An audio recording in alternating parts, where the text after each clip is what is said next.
Hey, my friends, it's Matt. This is the 10-Minute Bible Hour podcast, and I really like joking around, but I don't know how much of that I'm going to do on the front end of this conversation because we're getting into some really icky territory in the book of Esther. There's a trade-off being proposed that is very difficult to properly add up or conceptualize with modern thinking. And so we need to try to add this thing up morally, ethically, and in terms of the opportunity and the cost at hand through the lenses of the original audience, or this book isn't going to make a ton of sense. We started on that project yesterday by talking about, in Esther chapter 2, how the advisors to King Xerxes saw that he was sad and mopey and down after having a big drunken bash a few years back and firing his wife for not doing what he said in front of everybody. Especially, it's worth noting that what he said to do was pretty exploitative and weird. He's also down because he just lost a big war in front of the whole world to these teeny tiny little nobody Greeks clear out west. And then he's also embarrassed and alone because, at least according to Herodotus, he came back and immediately made horrible decisions relationally with his brother's wife and his brother's daughter and his own son's wife. Some of those people overlap, but that's how convoluted and messy it was. And now we get a reflective Xerxes who's hanging out alone, and we get these parameters for a contest to replace his wife and make him less lonely. So from the beginning, from a modern perspective, I said we were going to try to just think about it from their perspective, but I guess we're going to have to bounce back and forth. From a modern perspective, the idea here is let's go out and just get some poor young doe-eyed girl who would like to be the queen because that's every little girl's dream. And we're going to pick the very, very best one so that the king can be happy. We're going to use this girl, whoever the lucky winner is, to make the king feel better and see if we can get him to govern more effectively because his mind isn't properly on things the right way. But from an ancient point of view, well, no, actually the equation is nearly identical. I think everybody knew exactly what was going on here. I think the bigger question is just how would people have perceived the opportunity to go and enter into a contest like this, that again, by modern terms is obviously exploitative and by ancient terms is probably exploitative. But you also got to remember what we talked about yesterday and the day before, that the greatest commodity, literally the most valuable thing that anybody on the planet could own, anybody other than the king himself could own at this point, was unfettered access to the king. Because his moods, his whims, his decisions would inform the fate of nations and people groups and finances and, let alone family fortunes or an individual fortune. That's why people like Memicon from chapter 1 were so keen to take angles to get as much of that pool, that pie of influence as they could for themselves. So I have to think that a whole bunch of people in the ancient world would be like, look, this is distasteful. I mean, obviously it's a tough deal for the ladies, but I mean, they're going to marry somebody. They're going to get married off to some other family. Either way, these marriages are probably all going to be arranged one way or another, and probably most of these men aren't going to be, at least in a modern term, the most easygoing husbands. So maybe the thinking just went, well, young girls get married off, and they generally get married off to some kind of difficult situation for them. That's a little bit their lot in life. I mean, but what if you could be married off in a difficult situation to the king and have the most of the most desirable commodity in the kingdom, which is access to the king? Who knows? To have that kind of access might give a young girl who has just the right charms the ability to tame his soul, and maybe she could be happy. And on top of being happy, maybe she could change the fortunes of her entire family. Or, as we're going to see as we work forward in the book of Esther, change the fortunes of her entire people group. Do you see what I'm getting at here, though? In a modern sense, there are plenty of opportunities for everybody. And look, I know the people debate and there are different political positions on whether all the opportunities are fully equitable yet or not. I suppose that's a conversation for some other time on some other podcast. But compared to back then, good heavens, things are in really good shape now in terms of opportunities for everybody, no matter what they look like or what they believe in or how they live their life. I mean, just massive opportunity at this point in history. We got a different economic system. We got a different social system. The world is a totally different place. But there weren't opportunities like that in 5th century Persia. There weren't opportunities around every corner for a young lady with some gumption and character and willing to put in the hard work and hustle. That wasn't the way things were built.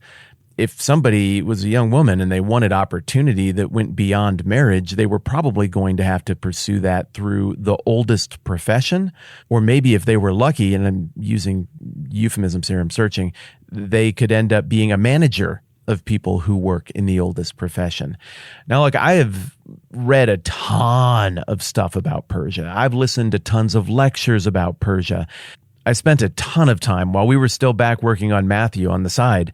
I was refreshing stuff I'd learned about Persia in school and then trying to level up my game and really know the material and understand not just the high points and the big characters like we've talked about. I put a lot of effort into understanding the rhythms of life in Persia because Esther starts with the big grand narrative stuff, but I know it takes us down into the interpersonal stuff, the gender role stuff, the economic stuff, the social role stuff.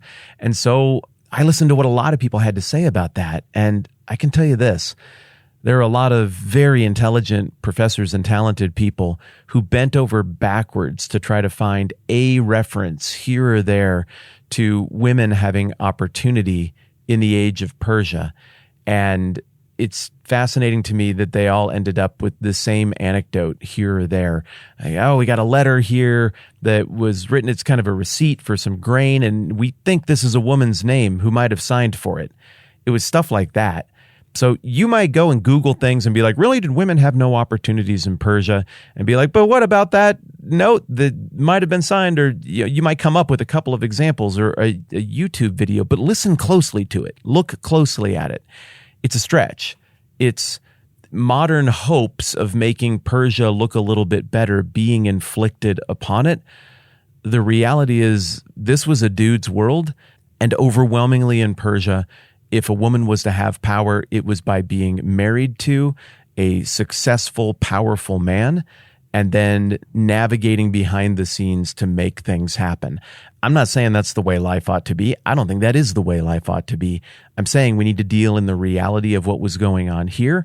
And part of the reason we need to deal in that reality is because we want to understand how the original audience would have thought about the young girls being thrust into this role.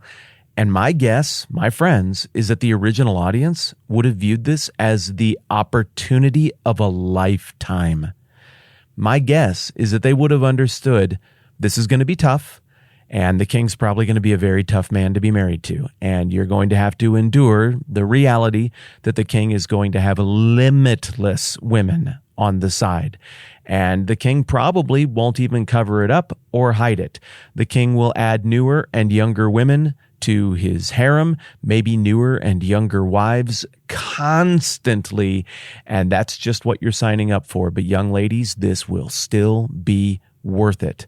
This is the highest status, the highest state, the highest influence, the highest power, the highest opportunity to bless your family that you could ever hope to aspire to. Everybody knows that it's going to be pretty abusive by modern standards when you actually get into the mix of it. But nonetheless, I think women and men empire-wide would have been enraptured at the idea of an open invite, an open contest to see who would get to occupy this role next. My friends, this is not a fairy tale. And sometimes I feel like the handling of Esther is rather fairy tale-like, but the grit of this story, which is artfully made evident enough for most of the audience to catch it, yet subtle enough for some of the audience to miss it, that grit is real. And as it applies to this particular contest that we were talking about yesterday and today, it is reflective of an event that would have made the young girls being rounded up both terrified, but also oddly excited. And also, I think every one of these girls would have gone with the blessing of their family, who would have given them the biggest, most sincere pump-up talk they had ever received, As they climbed onto that litter or into that carriage or onto that horse or however they made their way back to Persia with the royal retinue that would have escorted them, I promise you, they were riding away from parents and family members who had tears in their eyes, but riding away with the great hope of that entire family, that whole village, that whole region with them. Which leads us to the final question here. And it's a question that I think we're rightly very concerned about when it comes to things like this with our modern sensibilities. And that is, was this voluntary or not for most of these girls? And I think it's a question that sort of doesn't work in this era. I think the forces and pressures in play made it such that voluntary or not voluntary to go and be a part of this competition really wasn't a thing. The alternatives were next to nothing if selected for something like this. So in summary, I think the original audience would have been enchanted by the idea of having this contest. I think the king would have been intrigued by the idea of having this contest. I think the advisors needed to have this contest, and they needed to make this manipulatable, childish, petulant, depressed king feel like he was getting the very best girl so he wouldn't be second-guessing himself anymore.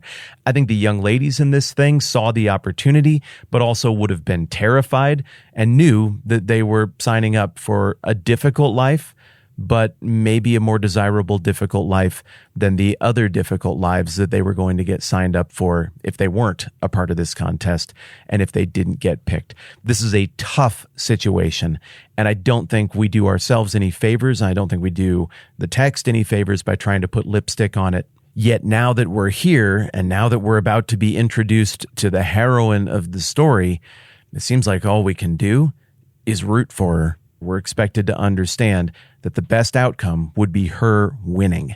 And we're going to meet this young lady we're rooting for next time around. I'm Matt. This is the 10-Minute Bible Hour Podcast. Let's do this again soon.